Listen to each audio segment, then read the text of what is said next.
Coming up on today's show, I can do this. I'm a professional. Coming up on...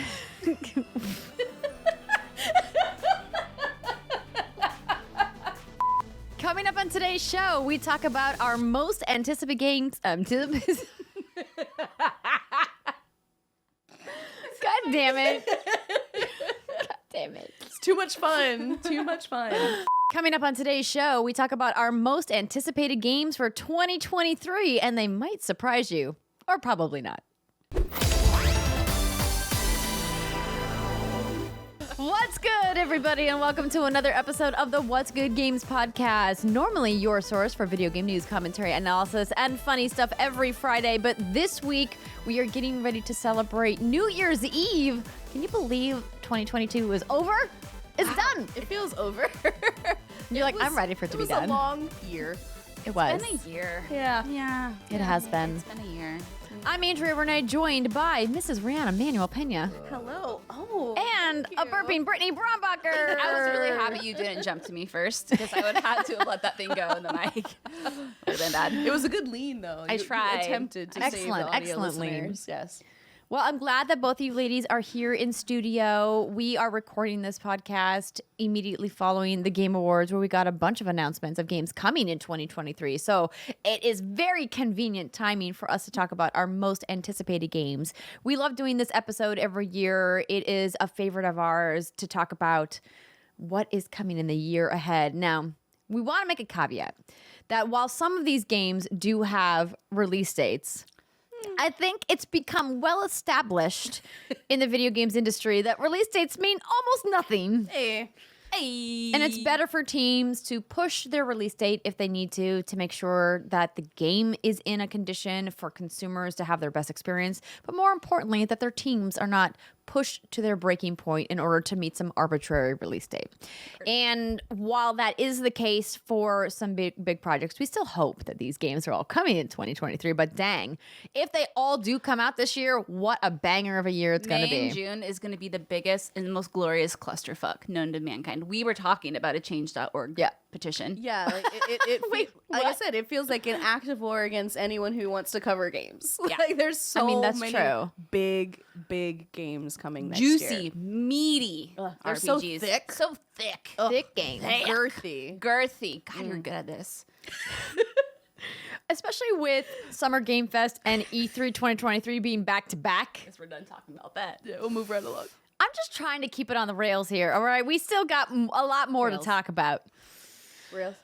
Well, ladies and gentlemen, this is how this show is going to go. And if you're not prepared for your that, fault. you maybe want to just check the timestamps and skip right to the game you want to hear us talk about. Otherwise, strap in. It's going to be a fun one. In. Hey, oh my God. Yay. There's just so many. Keeps going. Hopefully, this isn't your first episode of What's Good Games, but if it is, welcome. Not every episode is like this, so Any enjoy. shenanigans that go down is all Andrea's fault because she made me a drink that is pure alcohol. I mean, and pure. There's not. You requested this drink did. specifically. I heard I did. You made me a big one. Okay. I, in fairness, had intended to split that across multiple drinks, and then I was like, "What if I just pour it all in Brittany's glass? Oh. What's going to happen?" We'll get a great show. We That's will what's find gonna out happen. what's gonna happen. I'll be on my ass. So this is the Christmas drink that Brittany and Steimer have raved about previously on the show that I make every holiday season. And for friends out there who are interested or who follow some of my bartending content that I sometimes post on my TikTok and Instagram, this is a holiday drink that doesn't have a proper name yet. We still need to come up with a good name for it, but it is Reindeer piss. No. no, that doesn't sound pleasant though. And this is a very pleasant drink. It is. I haven't had it in years. So anyway, you're about to talk about what you put into this reindeer piss. I almost want to call it like a wintergreen cookie or something, Wintergreen cookie. Well, then that reminds me like spearmint. right? No, it's not spearminty. It's pepperminty. But it's green. You're like something Festive cute, leprechaun. like Peppermint Kiss or something. No, but leprechaun's the wrong holiday. I know. Yeah, wrong holiday. Wrong season. They're We'll green. workshop this and get back to you. But the we're- ingredient list. Yeah, so the Yeah. ingredients, it's Pinnacle whipped cream vodka with Bailey's Irish cream and creme de menthe schnapps. Oh, and it is so good.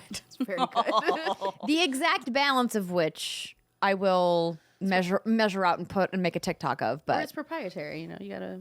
yeah, it's like follow for it's like that. a spice blend, right? Yeah. A proprietary spice blend. Exactly. Yeah, it's very good, and you can riff on those ingredients and get a Reindeer similar. fart. No, that's a shot. It also again does not sound pleasant. Reindeer I want to snot. also not pleasant. I don't want to drink someone's snot. Okay? I would have But tasted it's like Rudolph's this. I'd be licking everyone's nose. Oh my like, goodness. "Ah." This is all right. Let's talk about some video games. So the way that we run this episode every year is that we take a look at the list of games. Right. And I should also mention, we want to thank Factor, the sponsor for this episode of What's Good Games, and we'll tell you more about them in just a little bit. The way that we run this show is that we look at the list of games that already have release dates and start in January and go from there. And usually when we get to around like July, August, that's when the release dates trail off and it's just blanket 2023, right? So we're going to start in January with all of the dates that we know and go from there. And then we'll talk about the games that just have a 2023 date a little bit later on in the show. So starting with January, and January can be kind of a crapshoot. Some years it's really good and some years it's pretty quiet. And I would say this year feels like a more quiet, but I feel like there's some dark horses that could really like have a good showing, and that's why I'm glad some of them have January release dates. So Britt, you have 2 games highlighted Ooh, here. yeah. One of which you just played and talked about on the show, the Dead Space remake. It did. So I don't need to kick that dead horse again. But yeah, Dead Space Remake, from what I played, which was 4 hours of this game, it was incredible. Really, really well done. Really well executed. They took a game that came out in 2009. Well, I played it first in 2009. I think it might have even come out before that. And they modernized it. They gave Isaac a voice. They just made it feel real good. All the characters and supporting characters have personalities now. So very much looking forward to that. Ri, you would hate it. I don't know. You might. I'm gonna give it a Also, go. you might like it because it's not it's pretty scary actually. Yeah. I stopped playing. So I dabbled with both of the first 2 Dead Spaces, and never finished either of them. But I dabbled because I love sci-fi horror. Not really my bag, but I enjoy sci-fi horror movies.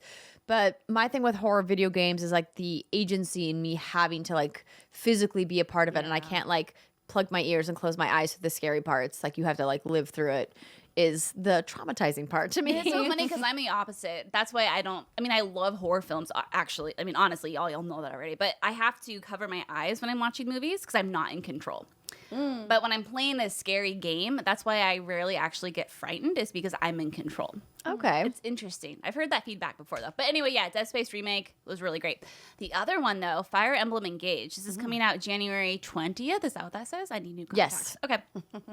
And I am not a Fire Emblem queen like one Alexa Ray Korea, but I loved Fire Emblem 3 Houses, and I loved the most recent Dynasty Warriors take on it, which was called, I think, 3 Hopes. And Engage is going to be really interesting because this is going to actually bring in 12 characters from prior Fire Emblem games, and it's going to be woven into the plot. So you're going to have like your Marth, your Roy, Byleth. I think they just announced for some DLC at the Game Awards last night. That's going to have Claude and Edelgard and Dimitri from the last Fire Emblem game. So that got me all hot and bothered. But yeah, I mean, it's a Fire Emblem game. There's husbandos and waifus and an engaging story. And it's like, sign me up.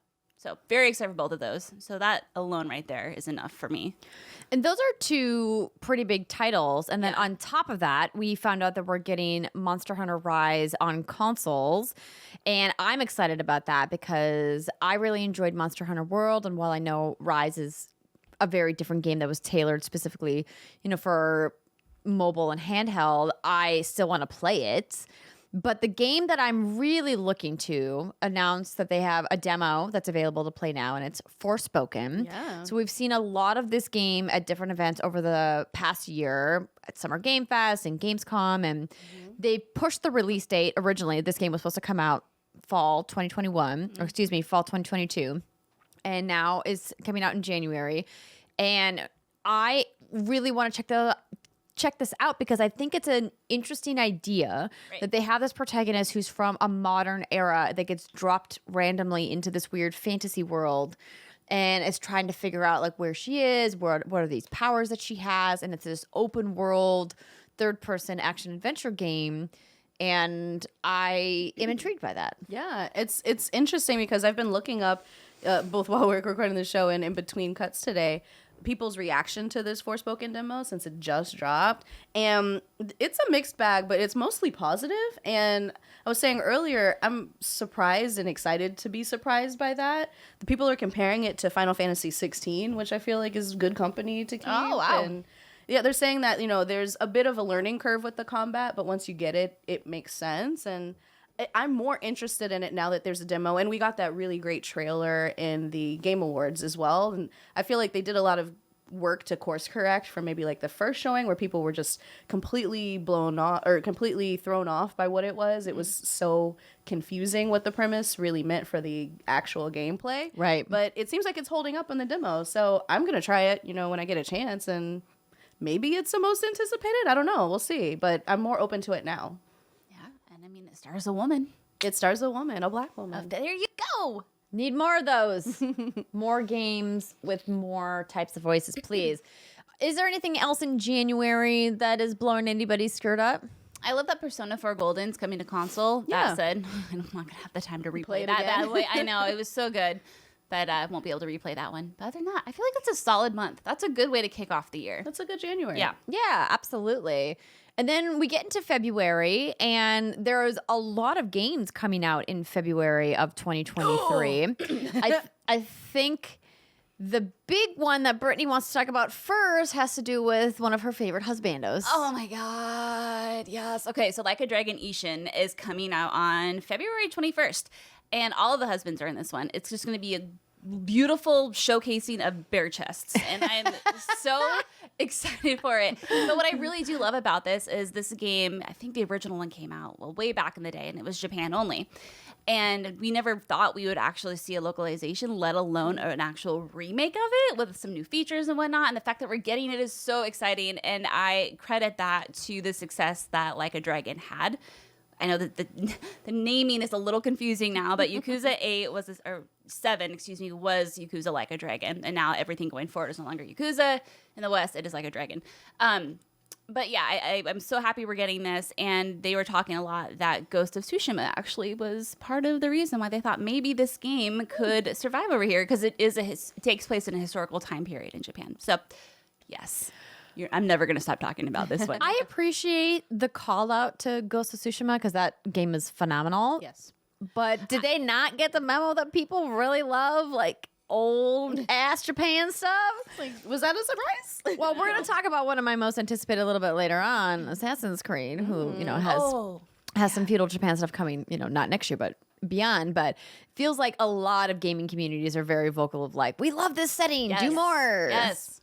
Yeah. Very excited. If you didn't know. It's a good one. Oh, yeah. I think what I want to call out as something that I'm interested in, but I am also a little trepidatious about, is the launch of PSVR2. So that's going to be a really big hardware that's coming in February, and along with that is a lot of exclusive games that are PSVR2 only. The biggest one I think that I'm interested in is Horizon Call of the Mountain from Guerrilla. So this is set in the world of Horizon Zero Dawn and Horizon Forbidden West, and has a different protagonist. Aloy is not the protagonist in this game, but it's set in that world, and I think it's going to be beautiful, especially if they're making it with Decima Engine. I would love to see how that runs on PSVR 2. But I haven't gotten to try it hands-on yet. I don't know if they're going to have it at CES next month. I haven't reached out to Sony if they're going to be doing press previews. But I haven't been spending as much time in VR as I did previously, because I don't know if it's something to do with being like, postpartum after my pregnancy. But every time I put VR on now, I get really nauseous. Oh. And I was really looking forward to playing Moss Book 2, which won Best VR Game at the Game Awards this year. So congratulations to the team at Polyarc for that. And shout out to them for supporting What's Good Games when we launched and being one of our flagship sponsors in the beginning.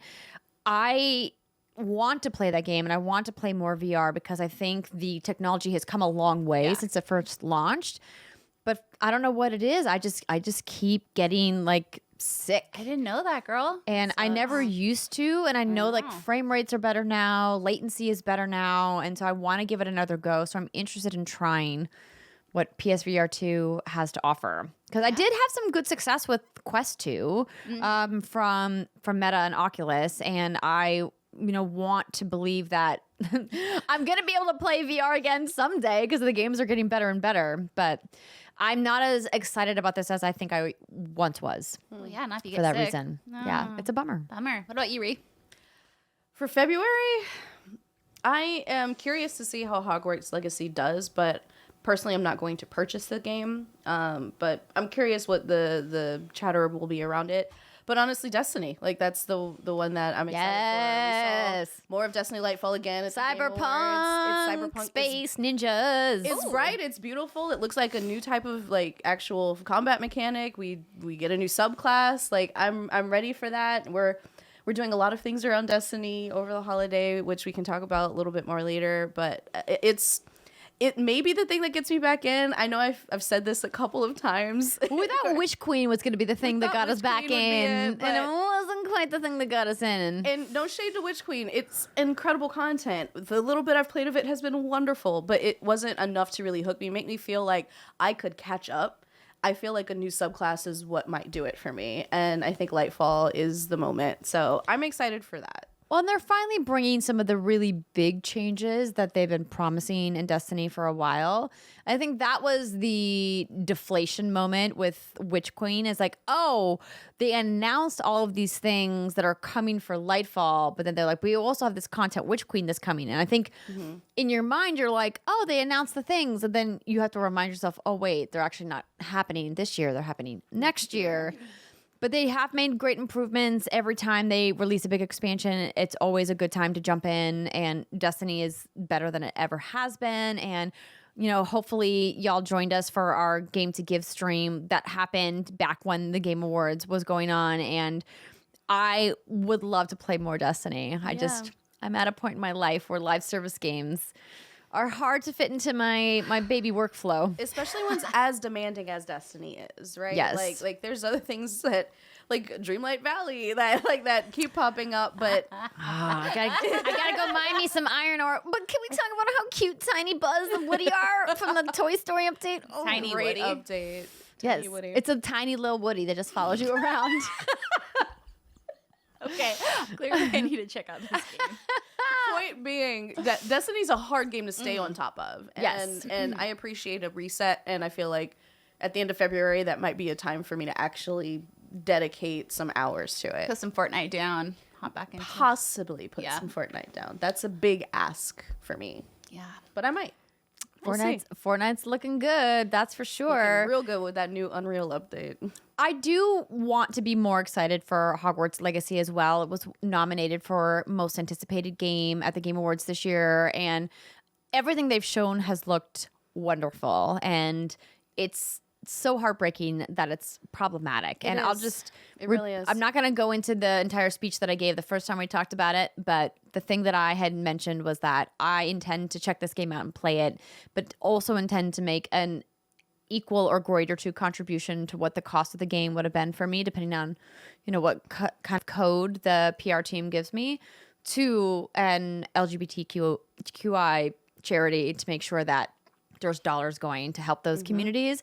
And everybody who is a fan of Harry Potter the way I am and have loved that series as long as I have, you're going to have to wrestle with yourself about how you want to approach your fandom with that game. And if you want to support those dev teams that have nothing to do with the IP creators' hateful views and Who have how done you a want lot of work. Exactly. And how you want to support that art, that's going to be up for you to decide. And I had put forth a suggestion of maybe if you want to buy the game and support those teams, you then also donate to a charity and help support those communities that are suffering from her hateful tweets and ideas and all the other shit that she's into, which we're not going to talk about because we're talking about what we're excited about. I want to give a quick shout out to Blanc. It's another February game. Oh, yeah. Okay. Cute little wholesome game. Top off that last conversation. So this is a really adorable co-op game that features a wolf and a fawn, and y'all are trapped in a snowstorm. Seems dangerous for the fawn. I know, you would think. I hope the wolf doesn't eat the fawn. That was like my first legit concern. But this game is built for co-op from the ground up, and it only features a few buttons, so it's made to be very approachable to people who want to play the game. And it's this really beautiful black and white 2D art style. And it's just, again, one of those unique games that I want to give a shout out to because I think it's great when people try new shit. Yeah. And especially looks as wholesome and cute as this. So that is Absolutely. called Blanc, spelled Blanc. Blanc. I love it. Yeah. So moving into March, when things get interesting. Before Brittany splooges over her Resident Evil, can we talk about the fact that Skull and Bones is finally coming out? That's cool. It's one of those things that I'm not going to believe until it's here. right. I hate to say that. Not to be Debbie Downer. fair. That's 100% fair. Is Skull and Bones actually coming out, and are we excited? I think it is.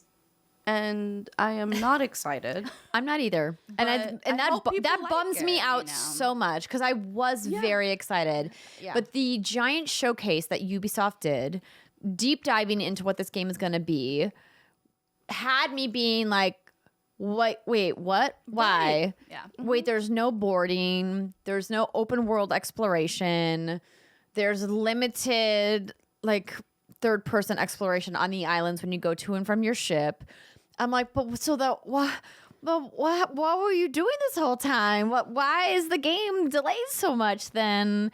And I don't have any answers. I don't know if I'm ever gonna get answers. I don't know if they have plans to add that stuff. I hope that we can maybe get a clearer picture of what this game is actually going to be, but my hopes are not high.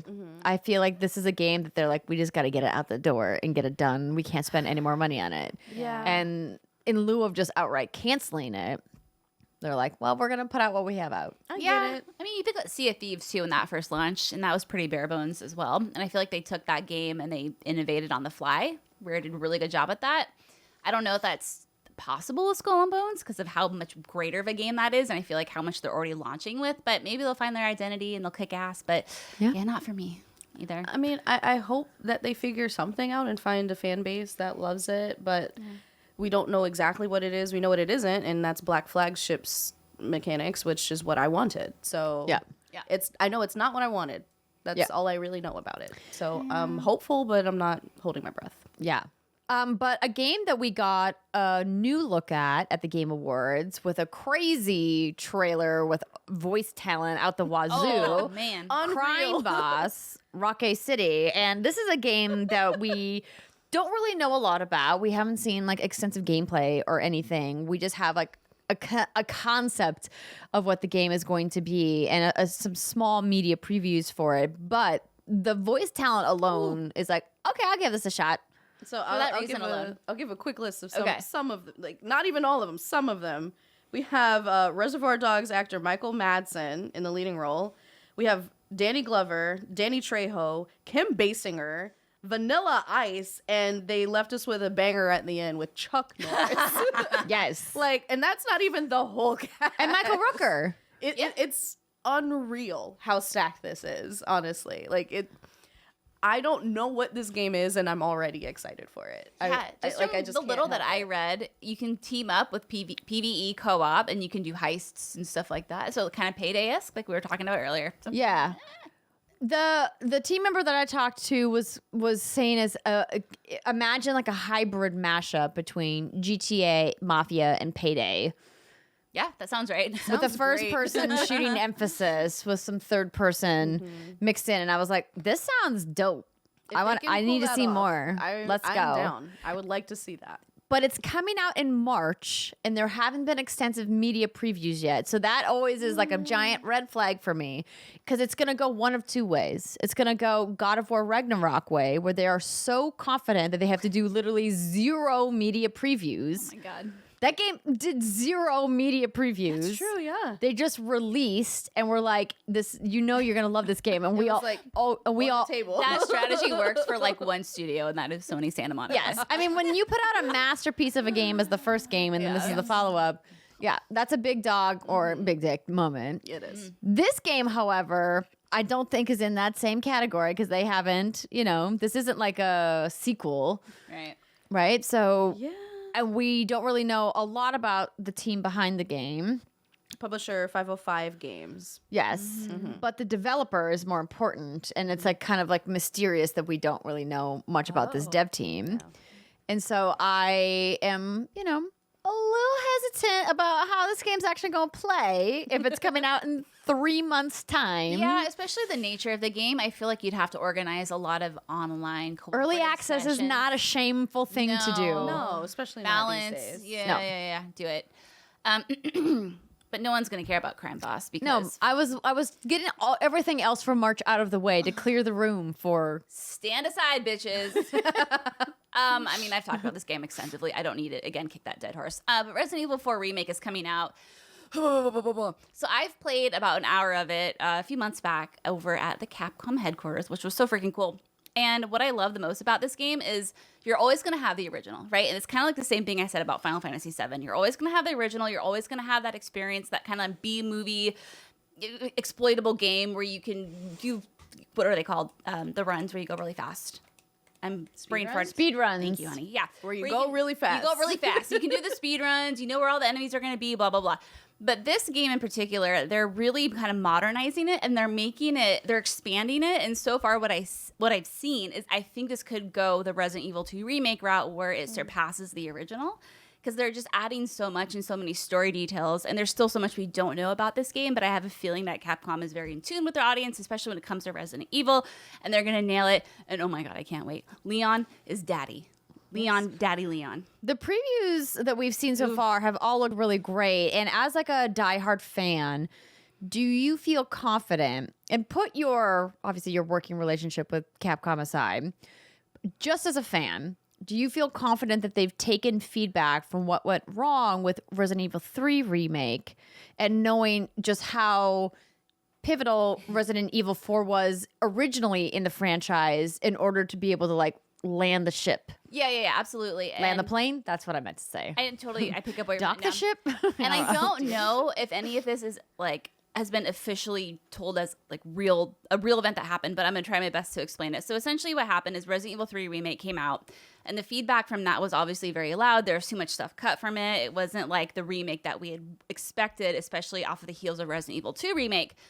And so that feedback was taken to heart, and the developers, they switched developers to the main Resident Evil developer. And again, like I'm not getting the names right. I'm sorry, I'm sleep deprived. But they literally, to your point, they made a huge pivot. And I think it was even with the script and with the team. And then now they are developing it the way they should be and the way they should have been. So yes, I really think so. And just from what I've seen, again, just like little story beats are being greatly expanded on. And there's more lore. Like the levels are completely, obviously, what you'd expect redesigned, but redesigned with purpose. Yeah. And yeah. Oh. Okay. Yeah. Nah. No. I know. Nah. Another world. Another timeline. I'm going to play. I'm ready. Ah, I'll you watch will. someone play. My body is ready, as Reggie would like to say. And I think it'll be good for you too, because you've played Resident Evil too, and you have that connection with Leon. And so this is a continuation of that, obviously, but he feels like the same character this time. Whereas in the original, you have RE2 Leon, then you have RE4 Leon, and RE4 Leon just looks like a comedic fool in a good way. I love him. And he had an appearance in Village, didn't he? No. That was Was Chris. Was there a lookalike? Ah, Redfield. That was Redfield. That was the whole thing. I'm Was not it the, Chris Redfield? I'm not the Resident Evil expert I don't know. here. Have you seen this character design? I don't know who that was. I don't know who thought about that. I need Jason Schar to do an in-depth article on how the hell that even happened. I think that was a body double. Don't get me started. Nope. We won't get you started because we have other games to talk about for 2023. But before we do that, I want to let you know that this episode of What's Good Games is brought to you by Factor. With the bustling holiday season underway, ready-to-eat meal delivery can lend a helping hand. Factor shops, preps, cooks, and delivers to your door so that you can enjoy chef-crafted, dietitian-approved meals during the holidays, minus the hassle. Plus, with 34 meals per week, including Gourmet Plus, Keto, Calorie Smart, Vegan and Veggie, and 36 weekly add-ons, you'll have plenty of nutritious, flavorful options to choose from. Now, my holidays are already jam-packed, as I'm sure yours are too. And luckily, Factor's fresh, never frozen meals make it easy to fuel up fast when I'm on the go, or let's face it, when I'm cooking for the baby who never seems to want to eat anything these days. I can save time with meals delivered ready to heat and eat in just 2 minutes, which is a lifesaver. And Factor now offers 34 meals per week, plus those 36 add-ons like smoothies, juices, snacks, and even more to keep me going no matter what I have going on. I've got some mango and strawberry banana smoothies in my fridge right now, and I love just like drinking those on the go. They've got lots of coconut water in them. Oh, they're delicious. And thanks to Factor's commitment to ingredients with integrity, you can enjoy flavorful, chef-crafted meals guilt-free, like the creamy Parmesan chicken or one of my faves, the three-bean vegan chili. I talked last time about how I didn't think I'd like a vegan chili, but it's really, really good, you guys. And not only does Factor offer fast, simple solutions when I'm too busy to cook, they also help me stay on top of my goals, like eating more vegetables. That's important, everybody. That fiber needs to be in your diet. And with offerings like Protein Plus and Keto, you can stay on track if you're more carb conscious. This is definitely going to come in handy when cookies are everywhere over the next couple of weeks. If you want to try Factor's meals for yourself, head to go.factor75.com/what'sgood60. Don't forget about the go in there. And use code what'sgood60 to get 60% off your first box. 60. You didn't hear that wrong. That's a lot of money off. That's go.factor75.com/what'sgood60 and use our code what'sgood60 to get 60% off your first box. Before we get back to our most anticipated conversation, we want to take a moment to thank our amazing elite patrons at patreon.com/whatsgoodgames. These are people who support us and have most of these names have been with us since the beginning, which is really amazing. And if you guys want to hear your name shouted out in the podcast, you can get details about pledge information at patreon.com/whatsgoodgames. You guys keep us going every month, and we can't thank you enough. So let's go ahead and read some names, shall we? Oh, yeah. All right, I'm going to start, and then Brittany's going to go, and then we're just going to round robin this. Okay, let's do it. Thank you to Robert Griffin, Ryan Safel. Bill Rosas. Erskine James, Kendall Blasphemy. Trick24. Omega Buster, Jason Luck. Daniel Hull. Eric Z, Trekkers3442. Excess Oddity. Trent Berry, Shonai. Brian R. Johnson. Patrick Landry, Bob Leonard. Kenneth Stimmel. Trent Pennington, Jessica Bloom. Patrick Weller. Matthew Godel. God, Andrew scrolled so fucking fast. I'm sorry, Girl, Noel I'm Nevadas. crossing. And Chris Wang. Tyler McCall, Adriana Rock Williams. Ty Jackson Burgess. Gary Peck, Dale Son. Robert F. Reimering. well, we've lost it now. Calm down, everybody. Carl Milne, Marcus Ian Brown. Pete Shoemaker. Teresa Enert, Andrew Godin. Elmo Shell. Gio Corsi, Crispy Koala. Ozzy Mejia. Nicole Humphrey. John Drake. Thank you so much to all of you for supporting us and being part of our fantastic community at patreon.com/whatsgoodgames. I say it always and will continue to say it. We can't do this show without you. And if you want to help support our voice in video games, please check out pledge information at patreon.com/whatsgoodgames. Now let's get back to the show. Continuing on with the month of April, this is when the release dates start to get a little bit thinner, but we have some good ones. So we've got the West Burning Shores DLC coming for the Burning Shores DLC coming for Horizon Forbidden West, which is April 19th. So we saw this at the Game Awards this year. I loved Horizon Forbidden West. Well, yes. It's a game that if I had more time, would go in 100%, but there was just so much in that game. And they are going to Hollywood. Hey. And I think it's going to be fun as somebody who's been living in California for quite a while now to kind of see some things that I know that I recognize. I loved that part of San Francisco in the game. And so any reason to go spend more time in this world, give it to me. I need to finish it. I never finished it. What? Man. Girl, something else came out right around that time. I don't remember what it was. Everything? It's Horizon. Everything comes out around Horizon. But you got to the point where you could unlock the Sun Wings, yes? No. No, see, the way you played it was smart because you just beelined it because obviously when you're reviewing a game, like if you want to play it. Well, I took my time until like the review embargo deadline came, and then it was clear that I was behind everybody else by quite a bit because I was doing a lot of side content.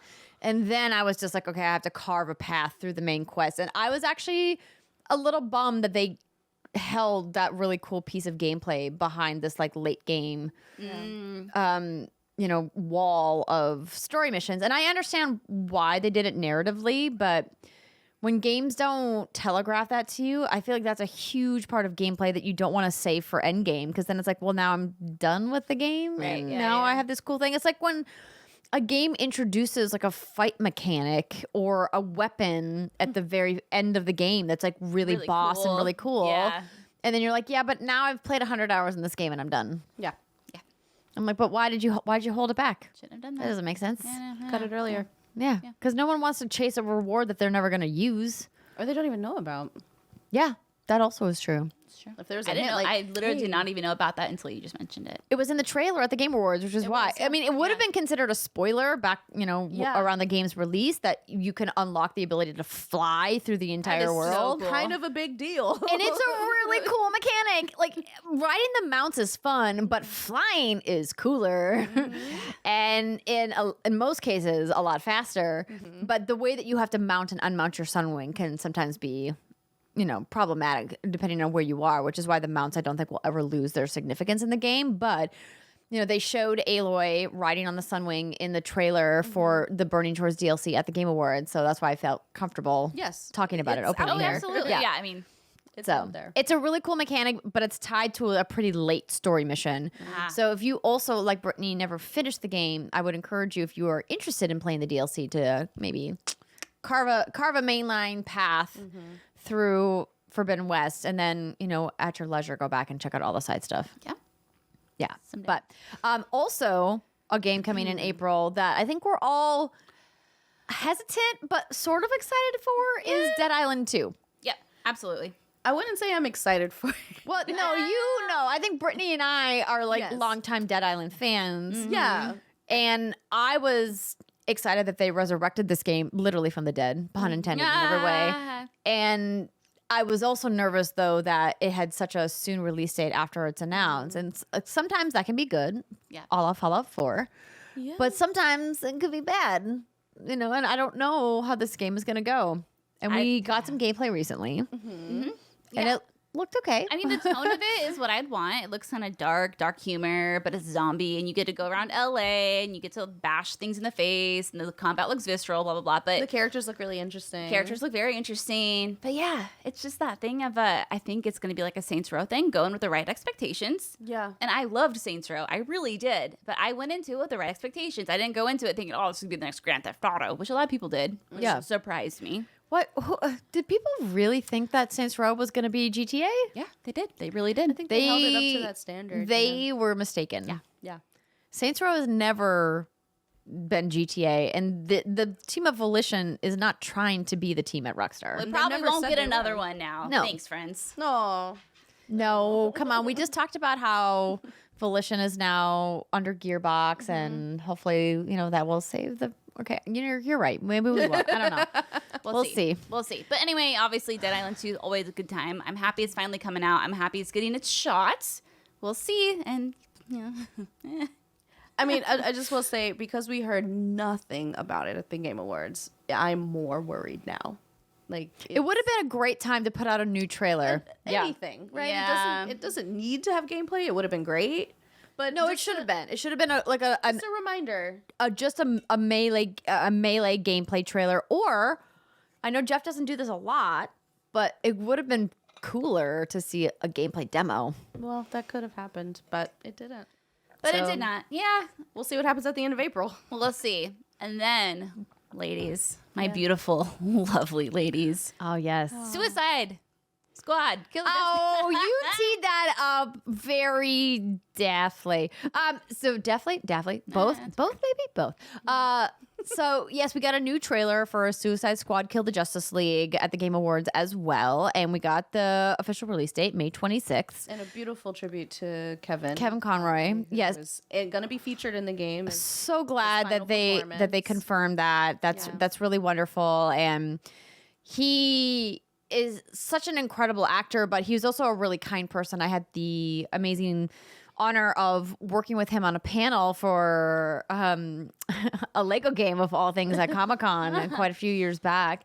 And he was just a consummate professional and really kind. And it was awesome seeing his relationship with a lot of other voice actors. Obviously, Tara Strong is well known in the DC voice community as well as the voice of Harley Quinn. And it was just such a nice moment to, get to know him as an actor. And I'm really glad that they did a tribute to him at the Game Awards. Mm-hmm. That was really I'm sure it was lovely. beautiful. I was staring at the back of people's heads. Oh no, that's when you were locked out in the hallway. Yeah, I was. That was the thing. Yeah, Yeah. that was the whole thing. We'll talk about that at some other time. Eh, But the game, I think, has a lot of high expectations. We still haven't seen gameplay. Everything that they show us has been cinematic so far. Which have been great, but But I think the pressure is on Rocksteady as a giant studio who made one of the best superhero franchises of all time to really put out something cool. And I am a little nervous that we haven't seen any gameplay demos yet and haven't seen extensive, gameplay previews from press yet. That to me is worrisome. yeah. And with a date in May, like when would they show something? That's PAX East, maybe? maybe. Or they're going to do an independent event, Yeah. Yeah. which, is perfectly reasonable. Sure. Sure. But concerned is what I am. Yeah. But hopeful Rooting is for also what I am. rooting for it. For But sure. the game that's going to steal the show and also won most anticipated game for 2023 at the Game Awards. And maybe it's somebody's most anticipated game here. Who could say? The Legend of Zelda: Tears of the Kingdom is coming to Nintendo Switch on May 12th. Brittany, do you have any thoughts? No. Okay, cool. So let's move on to June then. No. So yeah, I mean, again, like when I was in studio last, we did a big old breakdown. I had like a PowerPoint presentation. You sure did. Oh, that was a good time. I was impressed by the level of detail. And that's what I love about these games, though, is like you get all this shit and then we look into everything way too much with too close of an eye, and we're always wrong. We're always wrong. But it is fun to try to piece the stuff together, and we can do that till we're blue in the face. But the reality is we don't know what the heck this game is going to be. We don't know what the main mechanics are. We don't know where the story is taking us at all.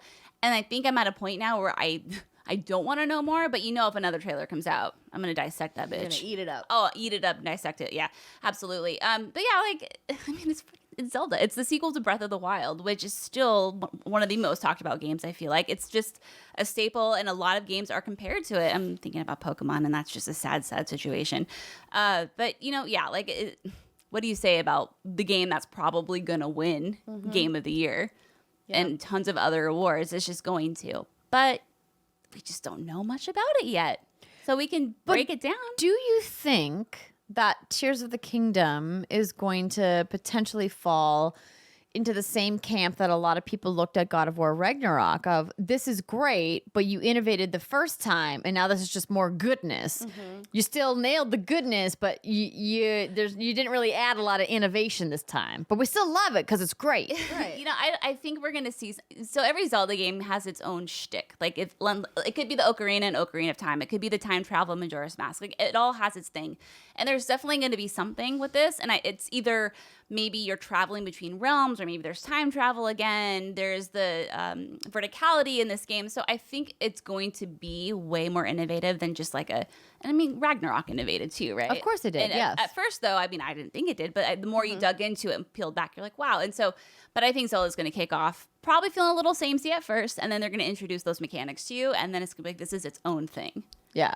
Its own thing, and I'm just, bring me Just back get rid of the dungeons. stamina bar. Just do it. Get do rid it, of you the cowards. stamina bar. Give me Nobody some needs a stamina bar. dungeons. Just let us climb whatever we want to climb, whenever we want to climb it. Okay? Absolutely. Yeah, there's so much they could do with it, so I can't wait to see, are they going to make that change? Are they going to bring destructible weapons back? Like, Hopefully Of not. course they are, but we don't want them to. Nobody wants them. And the ones out there that are like, but I want them because it forces me to min-max all these other things in my build. I'm like, shut up, you. no. Stop it. Yeah. Cut Okay, it you're getting my out. mind racing. But yeah. Yeah. Oh, man. But that game is going to just, I mean, I can't imagine we get any more release dates around that time. Yeah, May. Yeah, you kind May of is want to probably stay just out of the away. way of Zelda, right? But the next couple of months also have some big games in them, right? So we talked about June before and saying how like June specifically is looking egregious considering all of the event activity in that month. But Diablo. Let's talk about Diablo. Ooh. Well, we don't really need to talk a lot about it because Brittany and I made a standalone podcast episode about it last month. And if you guys missed our Diablo, I guess technically it was this month. It was at the beginning of December? This month. Yeah. What is time? I don't know. We did a standalone Diablo 4 preview because we were invited by Blizzard to be part of a special media build of the event, a special beta. And everything was amazing about every minute that I played. And I still think about it and want to keep playing. And I hope they invite us to play again before it launches. But it's officially launching June 6th. And that's right before Summer Game Fest and E3 kicks off. So that's going to be stressful for me and everybody else who works in games media. But the game looks incredible, and it looks to be like it's going to be the best Diablo they've ever made and surpass everything that they've done combat, narrative, design-wise. And I don't know how this game is at the top of everybody's list. Oh, man. It's my personal most anticipated game of 2023. Love that. It's getting close. It's getting real close. And I love that it's a games as a service. I think that's fun. I've always wanted to get into a game like that. I mean, I love Destiny, but I fell off that train a long time ago. But you're not an FPS girl, and that's okay. That's fine. It's okay. But I do like whacking shit in the face. And in Diablo 4, I can do that. And the idea that I can have this character that I go back to and revisit and continue to grow and evolve, like it's got me all tingly. You know, like I love that. And we got a tiny look at some of the end game stuff that they have planned. And it's wild when you're playing a press preview and you're like level 7 and then they give you like screens of end game stuff that's like level 600 or whatever. And you're like, that feels like it's so far away. But longtime Diablo fans know that Blizzard has been very good about supporting their games post-launch with DLC, and Diablo 3 had a ton of stuff and they did seasons of content. And I think it's good that they just came out in the beginning and are like, this will be a game that we fully support and continually release content for because we know that audiences want that. And it's gonna be so much fun. Just add it to the list of things I don't have time for but really want to play.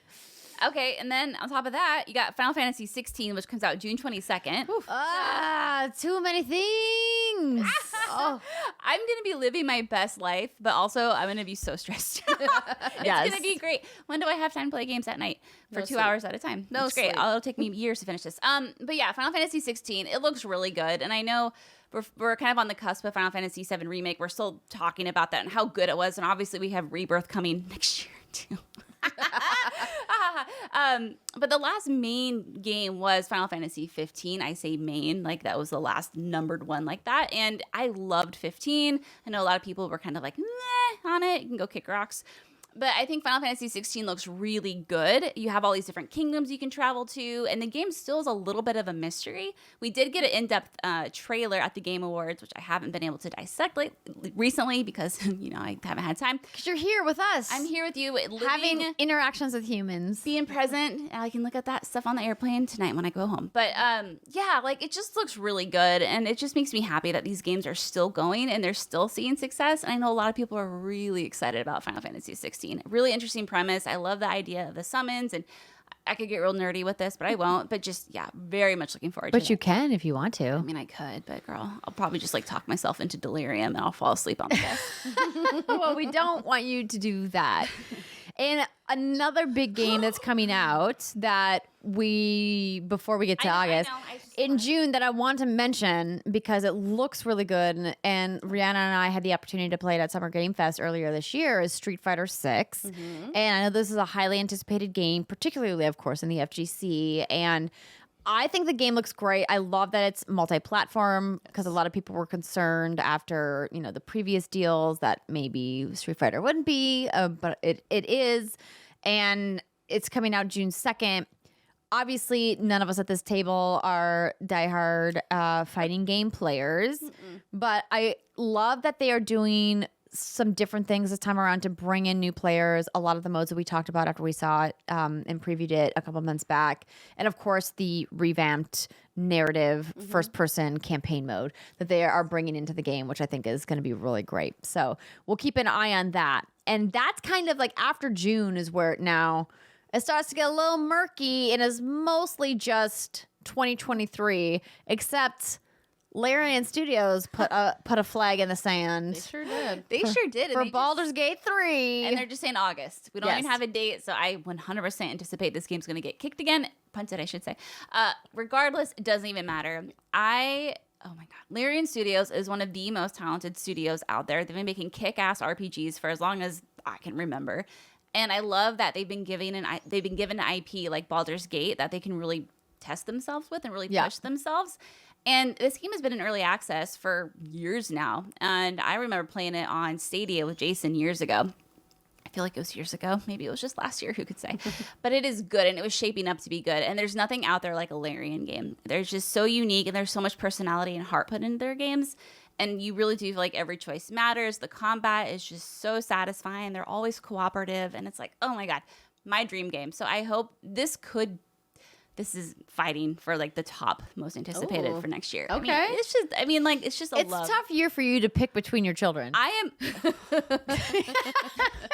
I mean, you've got Resident Evil, Like a Dragon from Yakuza. You've got Yakuza games next Zelda. year. Yeah. And you've got Baldur's Gate. And Final Fantasy. I mean, So many daddies. Oh. you are going to be living your best life all year. Oh, I'm going to be worn out and I'm going to love it. It's going to be the best. I don't know. I feel bad for myself a year from now when I have to pick one. I don't know how I'm going to do it. Oh, just you're the for your first goatee, you mean? Mm-hmm. I'm sure somebody will rise to the top. Yeah, someone will fuck up and their game won't be good. And then But what if they're all good? That would be great. That might be my best year ever. Yes. Live your best life. God, it's going to be such a good year. But there's so many games coming out that don't have release dates, that just have blanket 2023. And some of them I'm confident will come out in 2023. And some of them I'm like, well. So one of the things I'm obviously very excited about as a longtime Assassin's Creed fan is Assassin's Creed Mirage. So we had a big Assassin's Creed showcase a little while back. And we got a deep dive, not just at Mirage, which is coming out, but we also got a look at the plans for the franchise and where it's going. Obviously, I mentioned, feudal Japan, which is, coming in a later Assassin's Creed and some other cool things. But I think Mirage looks really great. I'm really interested to see what they're going to do to balance the RPG mechanics. So I think the community is a little split right now. And when we watched the showcase, they made a commitment to the mechanics of the originals, focusing more on stealth, more on these narrative experiences, but they're still bringing in a lot of those RPG mechanics that they began with Origins and obviously continued through Odyssey and Valhalla. And they have this new Valhalla DLC that's going to tie these two games together. So I think that the franchise is in an interesting position to potentially bridge these two fan bases together. I know we've talked before about how kind of Resident Evil suffered from this as well. Like the franchise kind of went in a couple different directions and some fans loved both, but it was clear that there was a divisive moment happening. And I think Assassin's Creed is kind of suffering from that as well. That people are playing games like Valhalla and being like, this is too much. I don't want all this. This is a lot of like bloat. People are calling like, this is just a bunch of repetitive stuff that I don't want to chase. But then the other part of the community is like, give me more collectibles. And so it's hard. You can't please everybody. No. So that's one of the games I'm definitely looking forward to. But we talked about it in our Game Awards reaction show, Banishers. Yes. Ghost of a New Eden, coming from Don't Nod, is also allegedly coming out next year, even though I'm like, why? That seems early. I don't know. It seems early, but the piece that we saw in the Game Awards package did have gameplay. It looked good. It looked pretty well developed, and obviously it's a little tiny slice, and there's much more of a game than just 20 seconds of combat with a ghost blinking in and out, but it looked really damn good. And I think what looks so interesting about it is there's it's not a disc, like actual gameplay. Yeah. Where you're using abilities and you can change your equipment from what we read. And that is like, I'd love to see that from a Don't Nod game. And then you have your choices, of course, on top of that can impact those who are living and who are dead. So, because your wife or your lover, whoever she is. She's gone, but she's not gone. She's gone, but she's not. Oh, I'm ready for feels on that. And Donut is Master of Feels, right? At this point, Oh, like, yeah. can we just give them that title? Like, Master of Feels. I love their experiences so much. I've been very close to one in particular, but all of them are great. And I really, really get excited when I can see a studio that's like, okay, we're great at this, but we want to try to be great at something else too. And put these things together. And if they can manage to pull that off, like really great action combat with a ghost peripheral person as like a secondary assistant character, and you get all of the story development, and they could potentially be there or not there, or your fate's different based on your choices, or their fate's different based on your choices. Like, I really want to dig into that. Like, I love when games have different endings depending on how you play. Like there's a lot of potential there, so I get very excited about it. It feels like the experience a lot of us longtime BioWare fans have been craving and wanting, and in lieu of BioWare giving that to us, because we still don't know what the heck is happening with Dreadwolf or the next Mass Effect for as far as release dates go, it's like, well, maybe somebody else can take that mantle up. And obviously, we've worked with Don't Nod here at What's Good Games. You know, Life is Strange as a franchise has, you know, supported us and sponsored some of our events in the past. And obviously, you worked on Tell Me Why. And so I think we're all very close to this and really wanted to succeed. We've had the Kool-Aid a little. Yeah. Well, but they've also put out great games. Yes. So, like, it's not just the Kool-Aid, but I also want to make sure that people, you know, are aware of that if you guys haven't been. But I haven't seen them do that really action-oriented style of combat before. So I think it's going to be, you know, a little bated breath, like waiting to be like, what's this actually going to like be and how is it going to integrate? But high hopes that team, which is very talented, is going to crush it. Make us cry. Please. Do it, you cowards. Let me feel something. Feel something. Okay, so I did have Avatar Frontiers of Pandora highlighted here because I love Avatar and I'm very excited about Way of Water, which is coming out this month. And I feel like I don't know a lot about this game, but the gameplay and the trailers that we've seen so far look really cool. But it's another one of those, well, need to see a little bit more. And we don't know exactly when that game is coming out, but it's definitely on my watch list for sure. Really quickly, we're going in alphabetical order for all of these like non-dated 2023 ones, and I want to give a quick shout out to Call of Duty Mobile. Not necessarily because I'm excited for it or it's highly anticipated, but I've really appreciated the mobile experiences I've had, especially ones that are part of an existing game franchise. I'm talking about Apex, obviously. I can't help myself. You don't say. But it is fantastic. And I just have to call it out that there is huge potential. Fortnite on mobile is great. Apex is killing it. I think Call of Duty has some big shoes to fill, but they're in good company if they can pull it off. And I will absolutely play it. So I'm cautiously optimistic about that one. I'll put it into that category. That's a good category to be in. Well, and I do want to call out that Call of Duty Mobile has been out, but they are expanding their platform reach and the regions with which that they are releasing, because I don't want to be like they soft launched it, but most it was definitely like an official soft launch of the game to make sure that it was working and things like that. So they're going to do a widespread release, and I have no doubt that they're absolutely going to crush it because Call of Duty is crushing it right now. They are.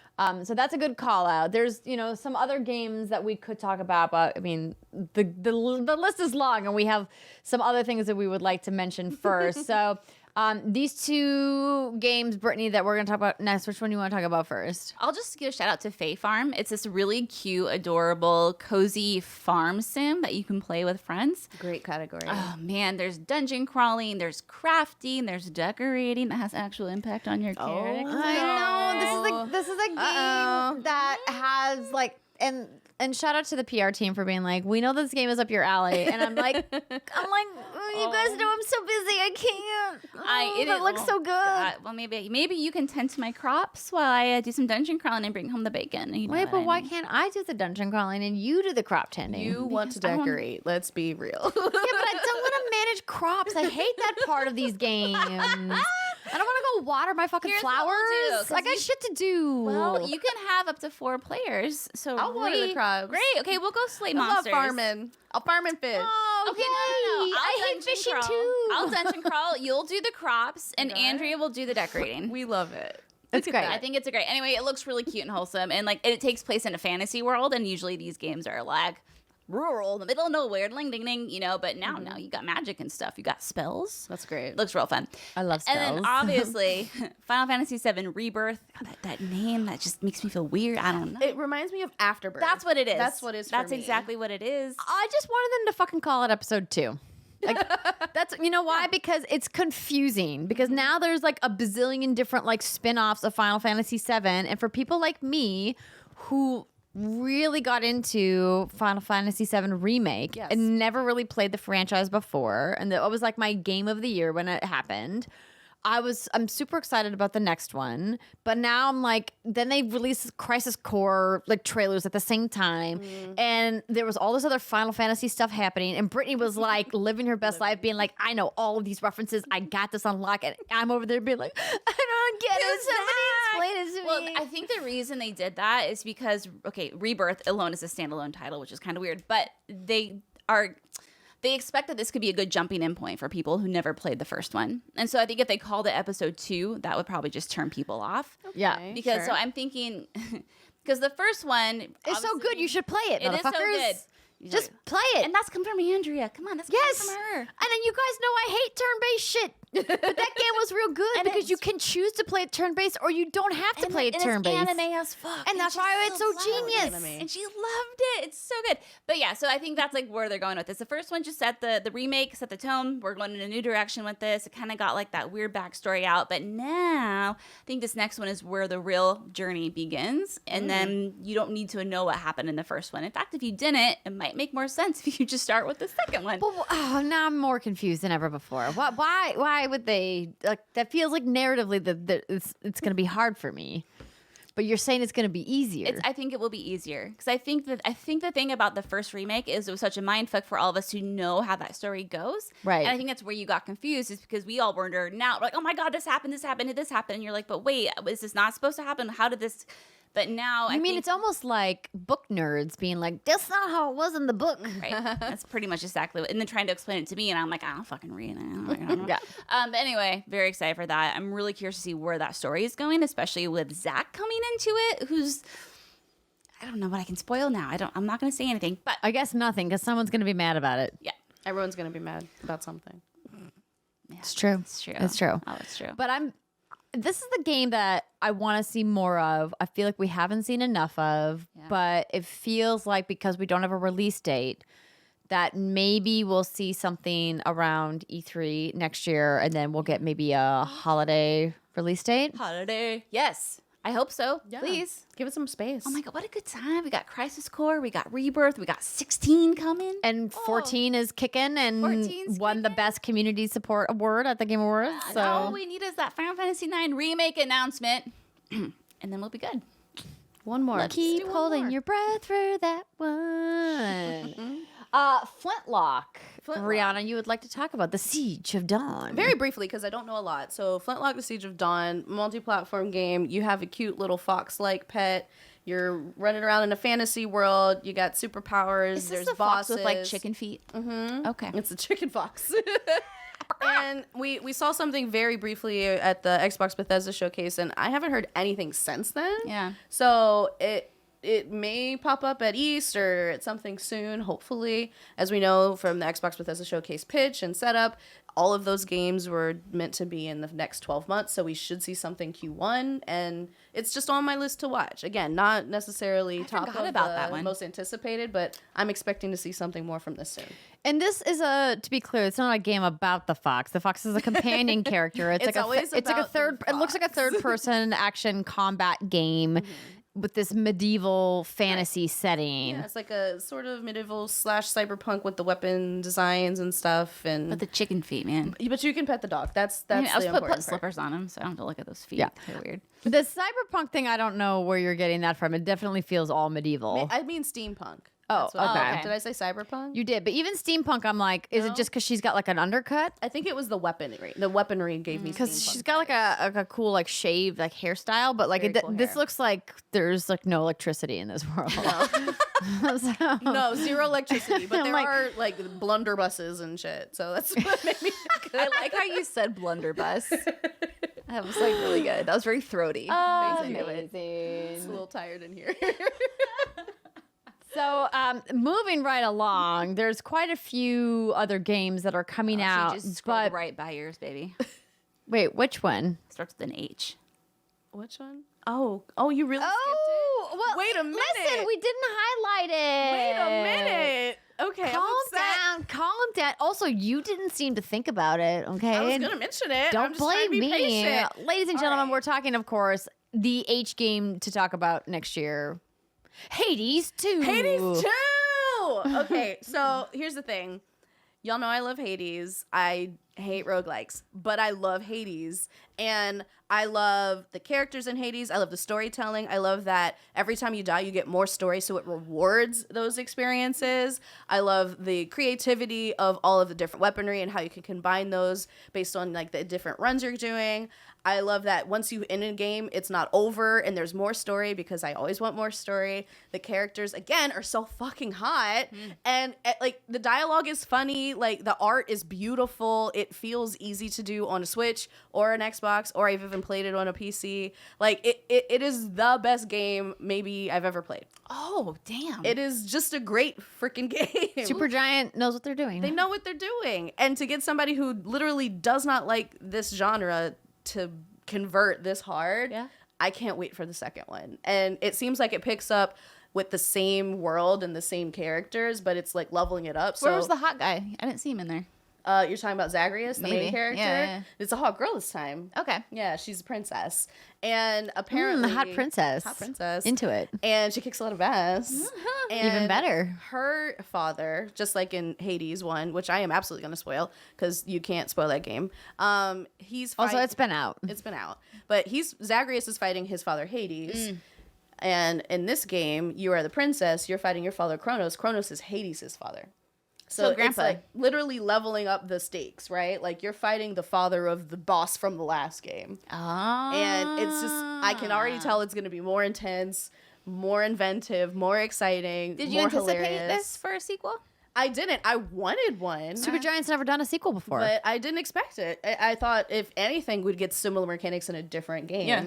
But I am excited for Hades 2. Well, Hades was a good one to do their first sequel to. Yes. Makes sense. It was the right choice. Yeah. I think with the amount of work their team put into the mechanics and the art of this game, don't just let that go by the wayside. I know that their team clearly has a lot of cool ideas because they've done some really unique games. All bangers. But you're right. It was a smart call to do Hades 2, though. John and I both had the conversation of, but if you're doing sequels, there's Bastion 2, though. Okay. Because I'd love some more Bastion, because that was the game that like made them a studio of note and was their Okay. first game and is iconic and like Maybe once Hades 2 is a wild success, they'll go back to Which it will Bastion be. and Transistor, and we'll get more of those. Transistor was good. I would not play more Transistor. wasn't for me. Okay, fair. Though like the characters and stuff were really cool, and obviously the music in all of their games is divine. 'Cause Incredible. Darren Korb. And You're please, just a genius. can I please get But- the vinyl somewhere? It is so hard to find. I bought a record player just to get a Hades vinyl. Yeah, they get sold out real quick. I am a bit please. If someone has an inside scoop on where Reed can get the final. But yeah, I would love to see more Bastion, please. But yeah, Hades 2 was a huge announcement Top this of my month. list. Nothing else gets close. But I was like, why give yourselves the pressure of 2023? But they did confirm, like with Hades originally, Hades 2 will be launching in early access. So they are going to be doing that communication with feedback and for people who are playing. And so we'll see when the actual like physical release of that game is going to happen. A big game that's also allegedly coming in 2023, which I really hope is coming because they've been undercover for so long, is Ken Levine, the creator of the original BioShock franchise, has a new studio that's been working for several years now called Ghost Games, or Ghost Story Games, I should say. And the game we finally got to look at the Game Awards called Judas. Looks so cool. It looks Bioshock as fuck. And if you've never played Bioshock, the Bioshock collection is available and it's so good. It's just play it. if you consider yourself a person who loves video games and who appreciates multiple kinds of games, and you've never played Bioshock, it is a game that you must play. Yeah. It is in my top 10 games of all time because it is so impactful and so innovative, and it's just iconic in the same way that a game like Super Mario is, or Tetris, or even like a Minecraft. Yeah. Like they stand alone. Yeah.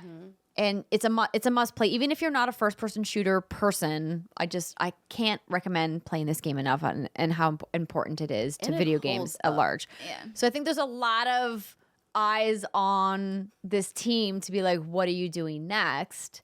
What is the next thing? And Jeff at the Game Awards, Jeff Keighley, when they unveiled the trailer, made it seem like this was going to be the next big innovation in storytelling. Yeah. And that's some pretty big words. And so I think there's a lot of expectations. Yeah. Good luck.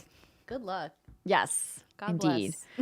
Brittany, speaking of another child of yours to add to the pile, but I feel like this one's a little bit further down the totem pole. This is like child 7 for you, where you're like, I love you because you're mine, but sometimes you fuck up. Yeah, you're kind of like on the shit list.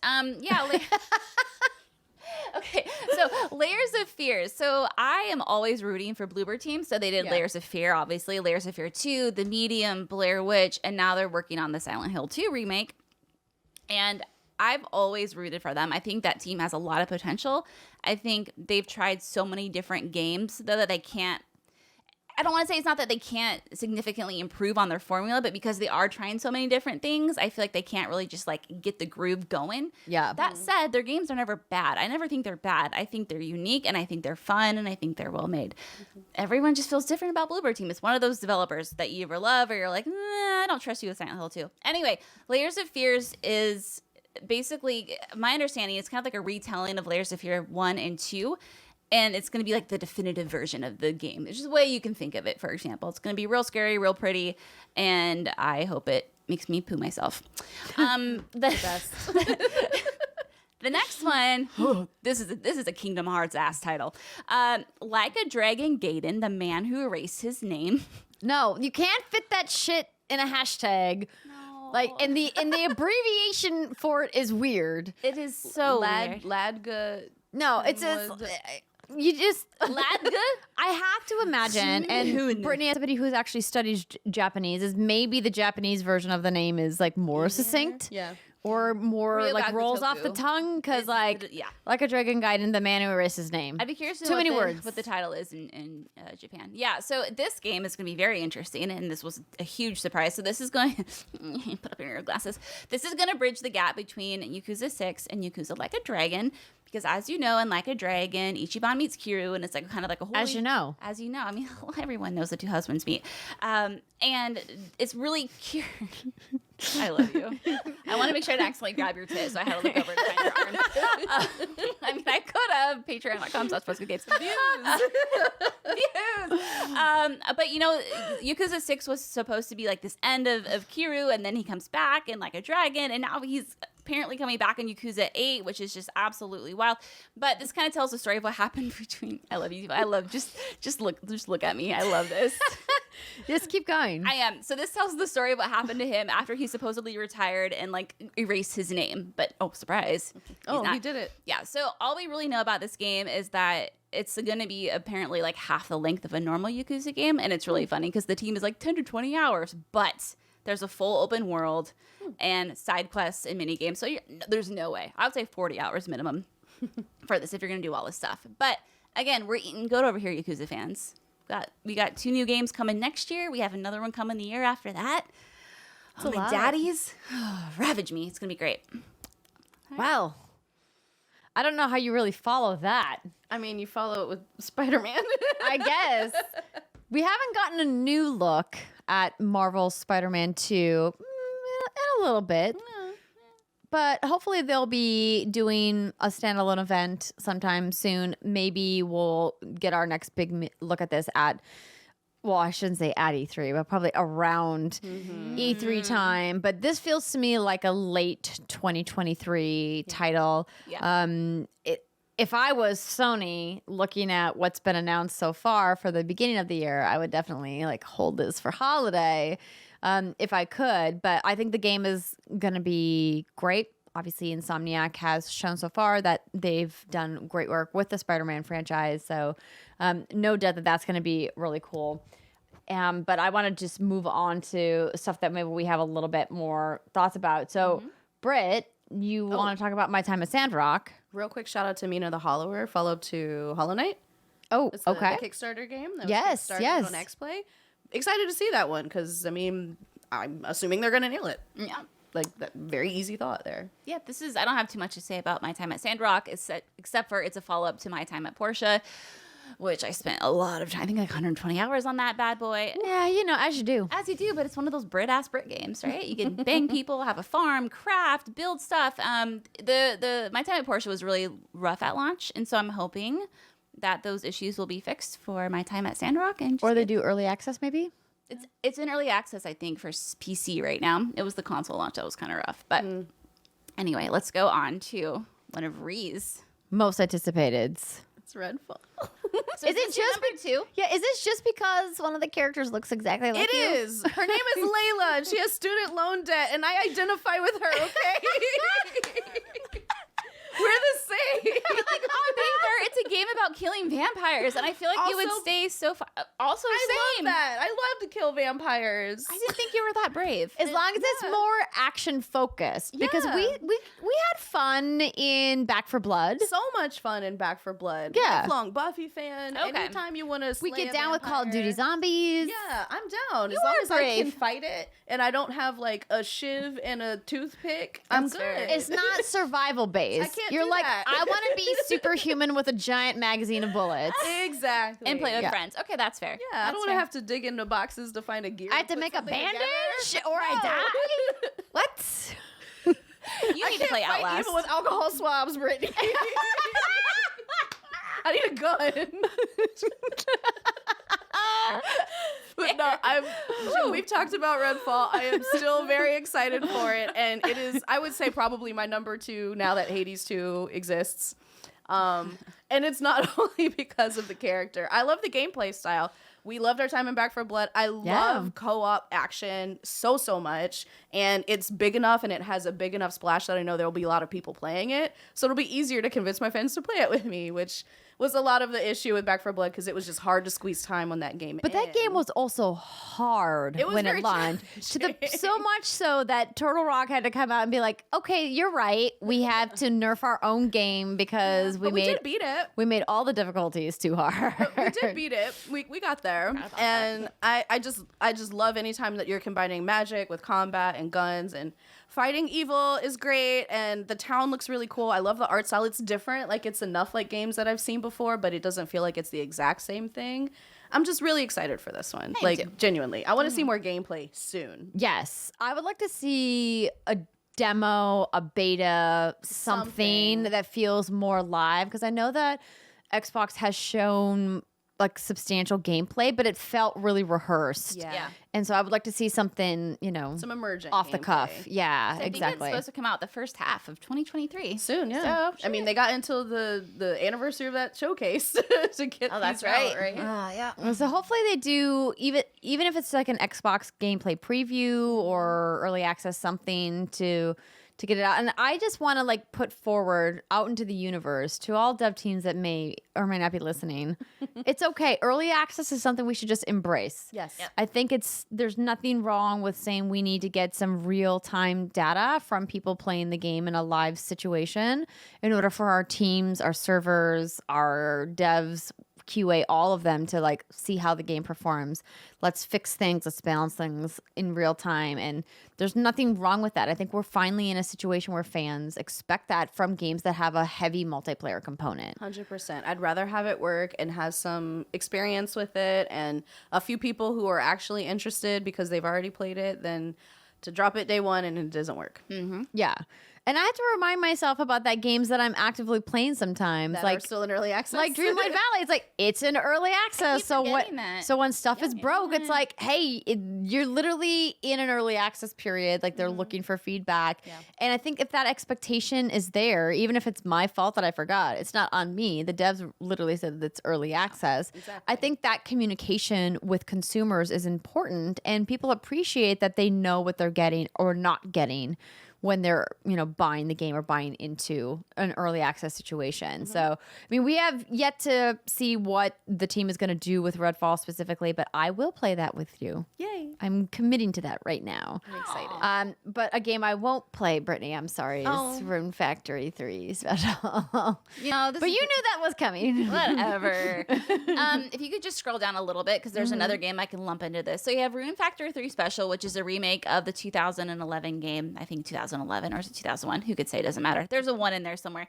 And then I have Story of Seasons, A Wonderful Life coming. So I'm telling you, like next year, I'm just going to be having like constant orgasms. You know what I mean? It's just there's going to be so many Britt games. But the TLDR on these are obviously they're the farming sims. I'm going to be eating real good. A Wonderful Life is interesting because this is the Harvest Moon game where you get married, you have a kid, then your kid grows up and your kid can get married, and the decisions you make shapes your kid like real life. Now that I'm saying it out loud, I'm like, I don't know if I want to play this. I already have that real life pressure. It's too real now. But I just want to give a shout out to more of these games coming out because they're wholesome and they make me feel good. Speaking of wholesome. Speaking of wholesome, I don't know where she was going with that segue, but I was going to mention that Star Wars Jedi Survivor is slated for 2023. Yes. I loved Star Wars Jedi Fallen Order. I thought it was a wonderful experience from Respawn, a team that is clearly very much in the first-person shooter genre, and they did this great third-person action adventure, and I loved some of the mechanics they did. The game did have a few problems, but I have to imagine that the team looked at some of the things that were, shortfalls and are improving upon it. We got a little teaser at the Game Awards, and we're seeing a Cal Kestis that looks older, looks more seasoned. I love that look on him, that rugged, no bullshit. Was it the facial fuzz that did it? It was the facial fuzz and just kind of the furrow in the brows. Yeah. The smolder? He's seen some stuff. Kind of reminded me of Alistair from Dragon Age. He had a double wield moment too. Yes, the dual wielding. Very exciting. So I'm pumped for that game. Yeah. I think that game is going to be great because Respawn has shown that they be crushing it. So I'm excited to play more of that. And then of course, like the Big Daddy coming. Assume that it's coming. Big old, just slap it on the is table. the any date it wants. Literally the Bethesda Game Studios, and I'm actually surprised that Starfield didn't win Most Anticipated because it has just dominated the news cycle for most of these things. But I mean, Zelda, Zelda. Yep, Nintendo. And this is why I think that next year's Game Awards are going to be freaking wild. Boy. If all of these games actually hit 2023. But Starfield is clearly one of the big daddies for next year. Yep. But unfortunately for the three of us, we've talked about how the space setting has not really blown any of our skirts up. I do appreciate the at-length discussion we had with Emily Rose back when the big reveal for Starfield happened. No doubt we'll have more discussions. Oh yeah. She will be making many more appearances in 2023. Was that I still believe that Bethesda Game Studios as a team is going to deliver an incredible RPG experience. I just don't know from my own personal taste if that space setting is going to grab me the same way that like high fantasy settings do. Mass Effect. Or even that sci-fi fantasy settings do, because this doesn't feel as sci-fi fantasy like a Star Wars or a Mass Effect does in the same way that you know, Bethesda has done. It feels, a little bit more grounded in realism, but obviously there's, I guess I don't want to say obviously, but there's going to be aliens in it. There's aliens. I mean, that's exactly how I feel about it, is the space setting has never been my favorite, which is why I'm always a Dragon Age fan over a Mass Effect fan. I love both, but Dragon Age is bae for me. But yeah, I'm with you. I think if there's a team who can deliver an experience that's going to make me fall in love with this universe they've created, it's Bethesda. And so I'm absolutely going to give it a shot. But, and I don't mean this in a bad way, the more I've seen of it, the less excited I've become. And, that's just a Brit thing. It's a Brit taste. But sometimes I think when a game is doing too much, it's too much. But I will say that I think No Man's Sky is a perfect example of a team that had a super ambitious idea at the beginning and definitely like whiffed it. And then made an amazing comeback. Yeah, I bravo on don't that. think Bethesda's gonna whiff it because I just don't think they're gonna. But I think they're definitely launching with one of the most ambitious titles they've ever made. I mean, they've said as much publicly that this game is bigger than anything they've ever done. And sometimes I look to teams that are doing that and go, why are you doing all of this stuff though? Like, who is this for? Is it for this small segment of gamers who are like, I need an infinite amount of planets to go to. I need an infinite amount of gear to chase. Like, I can't imagine that's the majority of your audience asking for that. And so I'm like, I'm really curious to see how that balance is going to end up in the final product. But Brittany. Huh? Oh yeah, okay. Suikoden. 1 and 2. Listen to this title. Suikoden 1 and 2 HD remaster, Gate, Rune, and Dunin Unification Wars. Well, why though? But just tell you, it was just Suikoden 1 and 2, or Jesus, Suikoden. oh my I don't God. know. Don't get mad. So anyway, they're basically just remastering these, but they're adding the following: all background illustrations have been upgraded to HD. These games came out in the mid '90s. Okay. So they're needed. Updated effects. New environmental sounds, battle sound effects, HD, newly autosave, like battle fast forward, and conversational log. So I want to give these games a shout out because they're some of my grandma's favorite video games. Yeah, Grandma. And so when I told her that these were getting remastered, she was incredibly excited. And I remember at one time, my mom was at a garage sale and they had a copy of Suikoden 2 there for $2, I think it was. Oh, and at wow. the time, Good find. those games on eBay were going for like $95. Yeah. It was ridiculous. Egregious. Yeah, but now, I mean, I don't think that really happens anymore. But all games are going to be $70. oh, right. Yeah, that's a whole thing. But I'm very excited. You know how it goes. Me and my 90s RPGs. Sweet. I'm happy for you and your grandma. Thanks. We have to talk about The Wolf Among Us 2 before we end this Yes. episode. Yes. Because we this is a do. game that we should have gotten a trailer for by now. I want it. Which is making me think, does this game come out next year or does it not? I hope it so. does. I do too, because it was one of my favorite Telltale games. I'm really glad that it got saved when, the properties amongst those IPs were like, is this gonna ever come back or not? And I think that it's got potential to be really cool and really awesome. And I would love to see it in a new next gen graphical setting and really see how they better change engine. the art style. Yeah. I mean, it can't get much worse than that engine, but we'll talk about that later. So this is a game I'm excited for, and it's hard to talk too much about it because we literally know nothing about it except that it's supposed to be coming out. I mean, Yes. based on the first one, it's my number 3 most anticipated. Oh, so you return back as Bigby, the big bad wolf, and you return to as a gritty detective world where there are no fairy tale endings. The Wolf Among Us 2 picks up 6 months after the events of season 1. I mean, because they kind of left a cliffhanger of an they ending. really did. It's winter in New York City, and a new case threatens to cross the line between Fabletown and the NYPD. And what I'm wanting to know is, how are they going to incorporate your save from the first one? Unless it's the sort of thing where you go online. Or they don't. Or they don't. Pick, like speed run through Like the your little choices. comics that we've seen Yeah, that's at the kinda front what I of was thinking. games Like, where yeah. you make the Yeah. decisions. I don't even remember what my decision. Pull up a save, I guess. Or they just don't incorporate your save at all. Yeah, you could. Yeah. That's possible. like that would some not go games, over well, though. I think I've just picked canon decisions, and then that's just what you get. Yeah. Which would be a bummer. But again, we don't know much about that game. And another game that we don't really know much about, but we saw at the Game Awards from Splash Damage is Transformers Reactivate. That did look interesting. And when we saw the trailer, it was unclear what it was for a long time. Like there was lots of lead up in that piece of marketing, which was exciting because once the people who are looking at your screen as the viewer like boot you up and you realize, oh, I'm a piece of machinery of some kind, and then you stand up and you're really tall. Everybody's like, I'm recording. Like, no, Yeah, I it's thought it was. Transformers. Yeah. But it looked dope. It was a really interesting little story. You got some flashbacks of some kind of invasion from an alien or extra-planetary people and like fighting. And I'm like, okay, yeah, I'm in. I want to fight some aliens again. Heck yeah. Yeah. Yeah. Well, Yeah, it's a lot. Definitely. A big year. It is a big year indeed. And we didn't even cover, obviously, all of the games that have been announced for Impossible. 2023. It is.